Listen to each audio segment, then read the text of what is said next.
Friends, welcome you all to the Bishop Academy online classes. Today, we understand about the Indian development, Indian economy on the eves of independence for class 12th commerce, and it is the first part and first chapter. Our learning objective in this chapter is the colonial explanation of Indian economy under the British rule, features of Indian economy on the eves of independence, then after agricultural sectors on eves of independence, after that the industrial sectors on eves of independence, then foreign trade under the British rule, after that the demographic profile during the British rule, then after occupational structure on eves of independence and infrastructure about the eves of independence of India. As we know that ये हमारे जो भी अभी objectives रहे हैं, इन objectives की अगर हम बात करते हैं तो नॉर्मली इसमें जो भी चीज़ें रही हैं वो ईव्स ऑफ इंडिपेंडेंस के साथ रही हैं, यानी कि पहले चीज़ें क्या थी. तो पहला ऑब्जेक्टिव आता है the colonial exploration of the Indian economy under the British rule. As we know that about 1857 Plassey का जब हमारा फाइट हुआ था, तो प्लासी के फाइट के साथ ही हम मानते हैं कि हमारे यहाँ ब्रिटिशर्स का एंटर हुआ था. ब्रिटिशर्स अपना जो कॉलोनियल थिंकिंग थी उसको लेके इंडिया में आए थे. इसके अलावा अगर हम बात करते हैं कि ये चीज़ें आई कहाँ से, ब्रिटिशर्स के दिमाग में ये चीज़ें कहाँ से आई, ब्रिटिशर्स इंडिया पे कैसे आए, तो इसके पहले अगर देखा जाए इंसेंट हिस्ट्री में तो हमने देखा कि India is known as a golden bird. India को गोल्डन बर्ड के रूप में जाना जाता था. और ये बर्ड होने का सिचुएशन क्या था कि यहाँ के जो rich culture and rich natural resources is a very important part to know about India as a golden bird. Normally अगर हम बात करते हैं तो हमारा जो ट्रेड था वर्ल्ड वाइड बहुत ही ज़्यादा एक्सप्रेड था, और दुनिया के लोग हमारे प्रोडक्ट के ऊपर, हमारा जो मेन थिंकिंग थी, जो हमारा मेन बिजनेस ऑब्जेक्टिव्स था वो हमारा हैंडीक्राफ्ट था. इसके साथ साथ देखें तो हमारा जो स्पाइसेस थे वो हमारे इसके बेसिक सिल्क था. ये कुछ ऐसे मेन थीम्स थे जिसके बेसिस पे वर्ल्ड वाइड हमें पहचाना जाता था. नॉर्मली जो देखा जाता था तो कोई हमारा जो अगर हम बात करते हैं वेस्टर्न कोस्टल एरियाज़ की बात करते हैं तो वहाँ बहुत सारे बिजनेस हब हमारे जनरेटेड हुए थे. एंड इंसेंट टाइम में तो वहाँ से जो अरेबियंस आते थे वो हमारे प्रोडक्ट को परचेज करके ले आते, वो इटालियंस को बेचते, और इटालियंस क्या करते हैं उनको यूरोपियन कंट्रीज़ को बेचने का काम करते. और यूरोपियन कंट्रीज़ के जो मेंबर्स होते थे, वहाँ के जो लोग होते थे, वो ये जानने की कोशिश करते कि भाई ये चीज़ आती कहाँ से है. तो हुआ कि उन लोगों को जब पता चला इटालियंस के माध्यम से कि इंडिया एक ऐसा जगह है जहाँ से ये सारी चीज़ें आती हैं, तो first time Columbus as we know that कि वो इंडिया के सर्च में निकला. अनफॉर्चुनेटली वो अमेरिका पहुंच गया. But after that Vasco D gamma एक ऐसे व्यक्ति रहे जो इंडिया के लिए निकले. लगभग उनके पास 150 लोगों की ट्रिप थी और इंडिया आते आते वो लगभग 25 के आसपास बचे थे. तो वो फर्स्ट टाइम ऐसे पर्सन थे जो यूरोप टू इंडिया का रूट उन्होंने जनरेट किया था. अब उस रूट के साथ क्या हुआ, रूट को ओपन होने के साथ ही बहुत सारे बिजनेस थिंकिंग वाले जो यूरोपियन कंट्रीज़ थी वो इंडिया में आए, जिसमें डच आए, फ्रांसीसीज आए, ब्रिटिशर्स भी आए. लेकिन बाकी लोगों का जो एरिया था वो बहुत ही लिमिटेड जोन में था. लेकिन ब्रिटिशर्स ने अपनी यहाँ पे कॉलोनी, यहाँ के लोगों की normal living and high thinking को देखते हुए भी क्या किया था, कॉलोनी को इस्टेब्लिश करने का काम किया. इन दिस उन्होंने जब इस्टेब्लिश किया तो उनका जो मेन ऑब्जेक्टिव था बिजनेस को इस्टेब्लिश करना था. तो बिजनेस को जब इस्टेब्लिश करना था तो उनको रॉ मटेरियल चाहिए था, क्योंकि आपको पता है कि अगर मैप में हम देखें तो ब्रिटेन एट द टाइम बहुत बड़ा स्टेट नहीं था, बहुत छोटा सा स्टेट है. लेकिन उनको जो रॉ मटेरियल की रिक्वायरमेंट होती थी वो उनकी जितनी कॉलोनीज होती थी वहाँ से वो पूरी हो जाती थी. लेकिन जब हम बात करते हैं कि उन्होंने इंडिया में कैसे इस चीज़ को यूज़ किया, तो जैसा कि टॉपिक है कि the colonial exploration of the Indian economy under the British rule, तो हम बहुत सारी चीज़ों के बारे में तो डिस्कस नहीं करेंगे, लेकिन ब्रिटिश रूल में इंडियन इकोनॉमी पे कैसे उसका इफेक्ट पड़ा उसके बारे में बात करेंगे. जब हम बात करते हैं इंडियन इकोनॉमी तो ब्रिटिश रूल कहता है यहाँ पे लाइन भी मैंने आपको लिखी हुई है कि Indian economy under the British rule was the subject to the colonial explanation. ये जो सब्जेक्ट रहा है वो कॉलोनियल एक्सप्लेनेशन का रहा है। जो हम देखें कि जो उनका कॉलोनियल, सबसे बड़ी चीज़ एक वर्ड आती है कॉलोनियल एक्सप्लेनेशन। कॉलोनियल एक्सप्लेनेशन होता क्या है? ये ऐसा एरिया होता है, ऐसे जोन होते हैं जिसपे वहाँ के लोगों का कोई रूल्स राइट वर्क नहीं करता, यानी कि उनके ऊपर कोई और ही रूल करने का काम करता है और उनके रिसोर्सेज को यूज करने का काम करता है। तो ब्रिटिशर्स का सिचुएशन ऐसा ही था। It's imply a target explanation of the all sector of economy by the British government. तो ब्रिटिश गवर्नमेंट ने क्या किया, एक टारगेटिव सेक्टर्स के बेसिस पे, टारगेट को लेके काम करने का काम किया। उन्होंने हमारे हर एक सेक्टर्स को अफेक्ट करने का काम किया एक्सप्लेनेशन के बेसिस पे। वो चीजें की कैसे उन्होंने? नॉर्मली पहली चीज अगर देखें तो एग्रीकल्चर सेक्टर्स को उन्होंने कैसे एक्सप्लोरेट करने का काम किया। तो कहते हैं agriculture was the explorated through the zamindari system of the land revenue. उन्होंने क्या किया था, जमींदारी सिस्टम के थ्रू लैंड रिवेन्यू को ज़्यादा से ज़्यादा जनरेट करके, ज़्यादा से ज़्यादा डिमांड करके इसको एक्सप्लॉइट करने का काम किया था। जैसे आपको मैं बता दूं एक छोटी सी समरी के बेसिस पे, हमारा इंडिया जो था एडमिनिस्ट्रेटिव के बेसिस पे 16 सेक्टर्स में डिवाइड था, जिसको 16 महाजनपद के नाम से हम जानते थे। तो हर एक जनपद पे क्या किया गया था कि एक हेड को रखा गया था हमारे किंग के थ्रू और ब्रिटिश रूल्स के एडवाइजरी पे, और हर एक हेड के नीचे बहुत सारे जमींदार वर्क करते थे। तो जमींदारों को क्या किया गया था, वहाँ की जो लैंड होती थी उनको एक बड़ा सा टुकड़ा दे दिया था जमीन का, और उनको उसका ऑनर बना दिया जाता था। जब उनको ऑनर बना दिया जाता था तो उनसे रिवेन्यू उसके बदले लिया जाता था। अब ये रिवेन्यू जब वो अडॉप्ट करते थे तो वो जो फार्मर होते थे, जो टीलर्स होते थे, छोटे टीलर्स जिनके पास अपनी खुद की कोई ज़मीन नहीं होती थी, वो किराए की ज़मीन पे वर्क करते थे, उनसे वो अडॉप्ट करते थे। सिचुएशन ऐसी रही कि वो जो अडॉप्टेशन ऑफ रिवेन्यूज़ थी वो बहुत ज़्यादा थी। 1/3 ही उनको मिलता था, बाकी के सारे अमाउंट को एज अ रिवेन्यू जो जमींदार होता था वो रिसीव करता था, और जमींदार से हमारा जो ब्रिटिशर्स का एम्प्लॉय होता था और जो किंग होता था वो दोनों रिसीव करते थे। एटलीस्ट अगर देखा जाए तो उनको जो मिलती थी, जो हमारे टीलर्स होते थे, उनको केवल इतनी ही ग्रेन्स मिलते थे जिनसे वो अपनी लिविंग्स को मेंटेन कर सकते थे। अगर हम बात करते हैं जमींदारी की, तो कहता है जमींदारी system of a land revenue, a system of land revenue that worked throughout the middleman called the जमींदार। जमींदार क्या होता था, एक मिडिलमैन के रूप में काम करता था रिवेन्यू को, लैंड रिवेन्यू को अडॉप्ट करने के लिए, लैंड रिवेन्यू को रिसीव करने के लिए। इसके साथ साथ यहाँ पे कहता है कि an intermediaries between the colonial government and the presents. जो प्रेजेंट टाइम की हमारी गवर्नमेंट होती थी, जो किंग होता था उसके और कॉलोनियल गवर्नमेंट के बीच में जमींदार जो होता था वो एक मिडिलमैन के रूप में वर्क करता था। अगर हम बात भी करते हैं, इसके फॉलोइंग ऑब्जर्वेशन रहे एग्रीकल्चर में एक्सप्लेनेशन के बेसिस पे, तो उसमें हमारा पहला था zamindar was declared as a owner of the soil. Zamindar को owner of the soil declare कर दिया गया था, यानी कि उसको उसका मालिक बना दिया गया था। And they were pay to fix some of the government by way of land revenue. वो क्या करता था, गवर्नमेंट को कुछ फिक्स अमाउंट, जिससे हम आज के टाइम में इनकम टैक्स पे करते हैं, इसी तरीके से वो क्या करता था, उस लैंड के लिए एक फिक्स अमाउंट गवर्नमेंट को पे करने का काम करता था। और इसके साथ साथ देखिए, and were the free to extract as much as they wished. और वो कितना क्या कर सकता है, जो वो पे कर रहा है वो कहीं ना कहीं वो स्टीलर्स से ही या कि छोटे किसानों से ही वो अडॉप्ट करता था, तो वो उनसे जितना मर्जी उतना ले सकता था, और एक फिक्स अमाउंट ही क्या करता था, गवर्नमेंट को पे करने का काम करता था। जिसमें क्या था कि मैंने आपको बताया कि लगभग 1/3 ही, जो एक छोटा सा हिस्सा होता है, उसको जो हमारे टीलर्स थे, छोटे फार्मर्स थे, उनको देने का काम किया था, जिससे उनको केवल लिविंग के या सर्वाइवल के पर्पस पे वो रिक्वायरमेंट फुलफिल हो पाती थी। यानी उनको इतना ही मिलता था जिससे वो किसी तरीके से जी खा सके, उनको इतना नहीं मिलता था कि वो अपने ग्रोथ को मेंटेन कर सकते हो।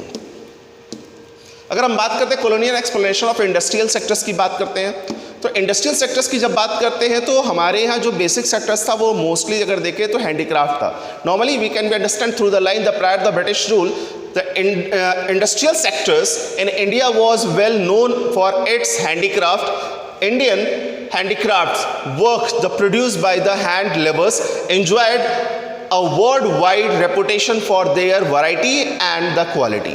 अगर देखें तो हमारे जो प्रोडक्ट थे वर्ल्ड वाइड अपनी वैरायटी और अपनी क्वालिटी के लिए बहुत ही ज़्यादा प्रशंसनीय थे, बहुत ही ज़्यादा उसकी डिमांड थी। साथ ही साथ अगर देखें तो but these were destroyed by the British government in the 2 ways।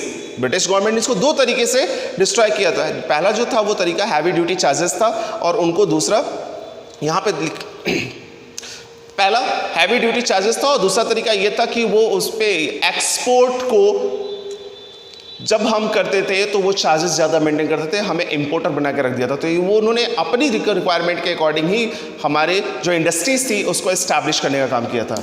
Normally अगर हम बात करते हैं exploration in the international trade, international trade की भी सिचुएशन सेम रही। हम अगर अपने यहाँ अपनी कंट्री अपनी चीज़ों को बेचते तो हमको ज़्यादा से ज़्यादा टैक्स देने का काम करना पड़ता, लेकिन वही चीज़ अगर हम इंटरनेशनल के साथ, पहले हमारा जो ज़्यादा से ज़्यादा रिवेंज बनता था, जब हम ज़्यादा से ज़्यादा इनकम मेंटेन करते वो इंटरनेशनल ट्रेड के थ्रू मेंटेन करते थे, क्योंकि हमारे यहाँ बहुत सारे लोग स्किलफुल थे जो अपनी हाथों से ही चीज़ों को बनाने का काम करते थे और मार्केट तक ले जाने का काम करते थे। But the way of thinking, जब ये इंटरनेशनल ट्रेड की बात आई तो इंटरनेशनल ट्रेड के थ्रू हमको बहुत ज़्यादा अमाउंट मिलता था, बट ब्रिटिशर्स ने क्या किया, इसको भी ब्लॉक करने का एक नया तरीका अपनाया। उन्होंने क्या किया, the India's international trade was exploited through the discriminatory tariff. Discriminatory tariff policies का सेंस होता है कि ऐसी पॉलिसी जिसपे केवल उसको खत्म करने के पर्पस पे ही स्टैब्लिश किया गया हो। तो ब्रिटिशर्स ने जो पॉलिसी बनाई थी वो हमारे अपने यहाँ की इंडस्ट्रीज को पूरी तरीके से डिस्ट्रॉय करने के ऑब्जेक्टिव को फोकस करते हुए बनाया था। अगर हम देखें इसमें क्या था, तो ड्यूटीज जो थी, कहता free export of Indian raw material to fulfil the industrial needs of Britain. Britain की इंडस्ट्रियल नीड्स को फुलफिल करने के लिए, यानी ब्रिटेन की इंडस्ट्रीज को जो रिक्वायरमेंट थी उस नीड्स को फुलफिल करने के लिए इंडिया अगर रॉ मटेरियल को फॉरवर्ड करता, इंडिया अगर रॉ मटेरियल का एक्सपोर्ट करता तो उसके ऊपर कोई चार्जेस नहीं अप्लाई थे। बट अगर यही चीज़, the free import of the British goods to the expanded demand for the British goods in Indian market, उन्होंने दूसरी चीज़ क्या की, अगर हम ब्रिटिश गुड्स को परचेस करते हैं तो उस सिचुएशन में क्या था कि हमें कोई टैक्स यानी कि कोई ड्यूटी चार्जेस देने की ज़रूरत, इंपोर्ट चार्जेस देने की ज़रूरत नहीं थी। इसका बैड इम्पैक्ट क्या रहा कि हम अपनी चीज़ों को जब बाहर भेजते तो उस पर हैवी ड्यूटी चार्जेस लगते, जिससे हम ज़्यादा से ज़्यादा टैक्स पे नहीं कर पाते, इसलिए बाहर नहीं भेजते थे। दूसरी चीज़, जब हमारे पास प्रोडक्ट आते थे ब्रिटिशर्स के और हम अपने लिए कोई रॉ मटेरियल लाते थे तो उनके जो टैक्स फ्री प्रोडक्ट होने की वजह से क्या था, उनकी जो वैल्यू थी बहुत ही कम थी और हमारे अपने प्रोडक्ट की वैल्यू बहुत ज़्यादा हो जाती थी। जब ज़्यादा वैल्यू हो जाती थी तो हमारे अपने लोगों को उस प्रोडक्ट को खरीदना बड़ा मुश्किल होता था। इस वजह से ज़्यादा से ज़्यादा डिमांड जो होती थी ब्रिटिशर्स प्रोडक्ट की होती थी, और जब ब्रिटिश प्रोडक्ट की होती थी तो हमारे अपने हैंडीक्राफ्ट के डिमांड कम होने की वजह से वो पूरी तरीके से डिस्ट्रॉय होना शुरू हो गए। Now the second topic is the features of Indian economy on the eaves of independence. अगर इसकी हम बात करते हैं तो पहला टॉपिक आता है Indian economy had the following characteristics. कौन कौन सी विशेषताएं हैं? पहला, सेगमेंट इकोनॉमी। इसकी अगर बात करते हैं तो नॉर्मली कहता है on the eaves of independence the Indian economy was completely the segment economy. A segment economy is the one which shows the little or growth or no growth in income। मतलब हमारी economy को ऐसी economy में convert कर दिया गया जहाँ पे ग्रोथ तो होती थी लेकिन वो नहीं के बराबर होती थी, उसका कोई भी बड़ा इम्पैक्ट हमारी बिजनेस इंडस्ट्रीज पे नहीं पड़ता। Then after when we talking, इसमें लिखा है कि between the 1860 and 1925 the growth rate of per capita income was the low as 0.5% per annum. Between 1925 and 1950 it's 1% per annum। यानी इससे हमको साफ साफ पता चलता है कि 0.5% जो पर एनम का जो पर कैपिटा इनकम है उस वक्त लोगों की इनकम क्या रही होगी, बहुत ही कम या फिर नहीं के बराबर रही होगी compare to 1925 to 1950। On the account of this segment the bulk of Indian populations lived in the poverty standard of living of the people remained the miserably the low epidemics and the families were the recurring the phenomena। अगर normally हम बात करते हैं तो इस तरीके से जो कंडीशन थी उसके हिसाब से बहुत ज़्यादा इंडिया की बहुत ही बड़ी जो पॉपुलेशंस थी वो बिलो द पॉवर्टी लाइन रहती थी, यानी गरीबी के नीचे रहती थी। नॉर्मली अगर हम बात करते हैं नेक्स्ट रैम्पटेंट पॉवर्टीज़ की अगर बात करें, इसमें कहता भी है the bulk of the population was very pure as we know that at that time our country is not too much rich. Britishers के रूल्स के टाइम में और ब्रिटिशर्स के जाने से पहले तक ब्रिटिशर्स ने हमारे अपने रिसोर्सेज को खूब अच्छे तरीके से यूज़ किया, जिसकी वजह से हमारे यहाँ के अपने लोग बहुत ही ज़्यादा गरीब थे। Where the people were not getting the two secure meals a day. मतलब लोगों के साथ ऐसी सिचुएशन थी कि वो 2 वक्त की जो फूड की रिक्वायरमेंट है उसको भी पूरी तरीके से अडॉप्ट नहीं कर पा रहे थे, और इसके साथ साथ they lack the shelters and the clothings, उनके पास ना घर थे ना कपड़े थे, साथ ही साथ this was the largely owing the wide spread of employment, और ये सबसे बड़ी चीज़ थी इसकी कि वाइड स्प्रेड ऑफ अनएम्प्लॉयमेंट, यानी बहुत बड़ी अनएम्प्लॉयमेंट इसका सबसे बड़ा रीज़न था। यानी कि लोगों के पास काम ही नहीं था। काम क्यों नहीं था भाई? क्योंकि लोग हैंडीक्राफ्ट पे डिपेंड थे, लोग स्किलफुल थे, लेकिन उनके प्रोडक्ट बिक ही नहीं रहे थे। जब बिक नहीं रहे थे तो लोगों के पास इनकम नहीं थी, और ब्रिटिशर्स अपने प्रोडक्ट को अपनी रिक्वायरमेंट के हिसाब से ज़्यादा से ज़्यादा बेचने का काम करते थे, जो कि हमारी इकॉनमी पे, हमारे अपने लोगों पे बहुत बड़ा बैड इम्पैक्ट डालता था, जिसकी वजह से लोग ज़्यादातर पुअर होते थे। Just a minute. The poor infrastructures की बात करते हैं तो infrastructure developed including means of the communication and transportation generating of the power energy. Infrastructure की बात करें तो हमारे पास इंफ्रास्ट्रक्चर ही बहुत वीक था। इंफ्रास्ट्रक्चर की सिचुएशन की देखें तो अगर ब्रिटिशर्स ने रोड भी बनाए तो अपनी ज़रूरत के हिसाब से बनाए, कॉमन यूज़ के पर्पस पे नहीं बनाए। नॉर्मली अगर 1948 की बात करें तो the power generation the capacity was merely 2100 megawatts, length of railway lines was 53,596 kilometer, and Pakka Energies was extremely, the low roads have a coverage of 155,000 kilometre only। अगर देखें तो हमारी जो स्पीड थी उस समय की बहुत ही वीक थी। नॉर्मली देखें तो इंफ्रास्ट्रक्चर होना चाहिए किसी भी कंट्री के डेवलपमेंट पे, रोड्स, हेल्थ, एजुकेशन और जो क्वालिटी ऑफ द पीपल्स है वो बहुत ही ज़्यादा इंपॉर्टेंट रोल प्ले करता है। अगर रोड कनेक्टिविटी अच्छी है तो ग्रोथ अच्छा होता है, वहाँ के ट्रांसपोर्टेशन फैसिलिटीज़ अच्छी है तो ग्रोथ अच्छा होता है, एजुकेशन अच्छी है, हेल्थ सिचुएशन अच्छी है तो उसका ग्रोथ अच्छा है। तो इस सिचुएशन में क्या था, जिस तरीके से होना चाहिए वो चीज़ नहीं आई। 1948 के टाइम की बात करें तो हमारे पास जो कैपेसिटी थी हमारी रिक्वायरमेंट की उसकी केवल 2100 मेगावाट की थी, और लेंथ बात करें तो लगभग 53,596 किलोमीटर तक का रेल रोडवे नेटवर्क हमारा जनरेट हो चुका था। हैवी डिपेंडेंसी ऑन इम्पोर्ट, क्योंकि मैंने आपको बताया कि हमें ब्रिटिशर्स ने क्या किया था, इम्पोर्टर बना दिया था। मतलब हम अगर एक्सपोर्ट करते अपने फिनिश गुड्स को तो हमको हैवी ड्यूटी पे करनी पड़ती थी, उन्होंने क्या किया, हमें इम्पोर्टर बना दिया। जब इम्पोर्टर बना दिया तो एक्सपोर्टर जो बनाया वो रॉ मटेरियल का बनाया और इंपोर्टर ऑफ फिनिश गुड्स का बनाया, क्योंकि हमारे फिनिश गुड्स तो हमने जनरेट करना ही बंद कर दिया और धीरे धीरे स्किल हमारी ओवर हो गई। नॉर्मली क्या कहता है, the country have to be depend of the imports of the machinery and other equipments of the production. अब जो हमारे यहाँ प्रोडक्टिविटी थी वो मशीनरी और अदर इक्विपमेंट्स जो थी वो सारी की सारी हमारे यहाँ नहीं बनती थी, हम उसको इंपोर्ट करते थे।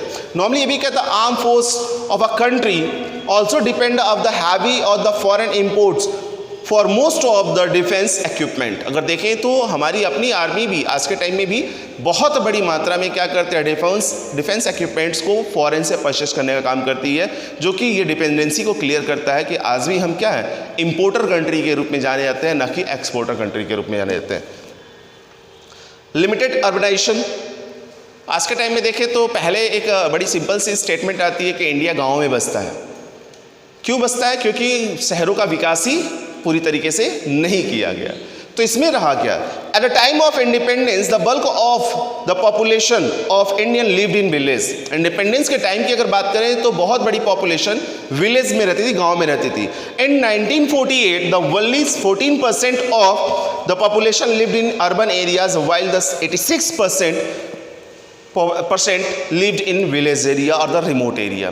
तो गांव में कनेक्टिविटी हमारी अच्छी नहीं थी, गांव में एजुकेशन अच्छा नहीं था, गांव में फैसिलिटीज़ अच्छी नहीं थी, लोग पुअर रहते, और इसके साथ साथ हमारे पास लिमिटेड अर्बनाइजेशन भी एक बड़ा रीज़न रहा, क्योंकि अर्बनाइजेशन होने की सिचुएशन में लोगों को नई टेक्नोलॉजी से रूबरू होना भी आसान था। दैन आफ्टर हम बात करते हैं सेमी फेडरल इकॉनमी की, तो on the eaves of independence Indian economy was not the Holi the federal और नॉर अ कैपिटलिस्ट इकॉनमी। अगर देखें तो फेडरल और कैपिटलिस्ट इकॉनमी बात करते हैं तो हमारे पास आपको पता है 3 तरह की इकॉनमी होती है, सोशलिस्ट होती है, कैपिटलिस्ट होती है और मिक्स्ड इकॉनमी होती है। तो हमारी इकॉनमी किसी में भी नहीं थी किसी तरीके से, वो ना ही पूरी तरीके से कैपिटलिस्ट थी ना ही तो फेडरल थी, and it was the mixed economy और द सेमी फेडरल इकॉनमी। ये किस तरीके से सेमी फेडरल इकॉनमी थी, यानी कि सोशलिस्ट भी थी और कैपिटलिस्ट भी थी, मिक्स्ड इकॉनमी के रूप में हम देखते हैं इसको। कॉलोनियल इकॉनमी की अगर बात करते हैं तो कहता है Indian economy was economy of British government. Sorry, Indian economy was the colony of the British government, and then it implied the exploration of the Indian economy for the benefit of British economy. Most of time हमने देखा कि ये हमारी economy जो रही है वो ख़ासतौर से ब्रिटिशर्स के डेवलपमेंट के लिए ही बनी रही, क्योंकि उन्होंने अपनी पॉलिसीज़ को ऐसे जनरेट किया था जिससे उनका डेवलपमेंट हो सकता हो। तो हम देखें तो हम उनकी इकॉनमी हमारी अपनी इकॉनमी से काफ़ी डिफर रही है, लेकिन उनका डेवलपमेंट हमारी इकॉनमी के ऊपर डिपेंड करता था।